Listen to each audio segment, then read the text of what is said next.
आभार मानायचंच होतं, पण काका तुम्ही आलात म्हणून मी गप्प बसलो. तुमच्या समोर कधी बोललो नाही, बोलू शकत नाही, पण आता कालिदास भाऊ म्हणले बोला, मी बघतो.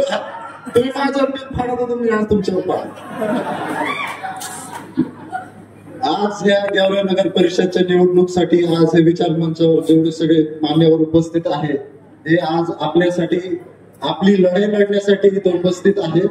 आज इथं आपल्या गेवराई तालुक्याचे लाडके आमदार विजय काका, सगळे मान्यवर, महेशांना सगळे इथं मंचावर बसले, सगळे मान्यवर, सगळ्यांचा आभार मानतो. आणि प्लस आलेले तरुण, आज एक गोष्ट आभार मानायचं पहिले मी एक गोष्ट सांगतो. मला लोक म्हणतात की तुम्ही भांडण नका करू, तुम्ही लोकांना ताकद द्या. मला ताकद देते गेवराई तालुक्याच्या युवा पिढीपासून. मी काय ताकद देऊ? तुमची ताकद, तुम्ही माझी ताकद जी येते ते तुमच्यामुळे येते. लोक म्हणतात अजून पण थोडं घाबरतात आपले पोरं. कशाला? तुमच्यासाठी मी आहे, तुमच्या समोर मी उभा राहतो. ते म्हणले, त्यांच्या कार्यकर्त्याला म्हणले विषय पेटणाऱ्याला कानफडीत वाचवा. तुम्ही स्वतः येऊन दाखवा, मी उभा आहे. हे कार्यकर्त्यासमोर,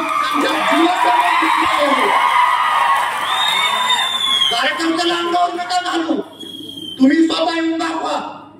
ह्या लढाईमध्ये तुम्ही जसं हे विचार मंच म्हणलं, विकासाच्या कामावर बोला. तुमची काठी असेल एवढी, मी आहे एवढा.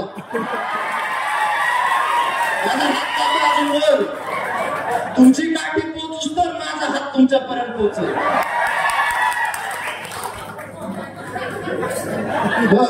ठीक आहे, म्हणून लक्षात आलं ना माझ्या काय भावना आहे.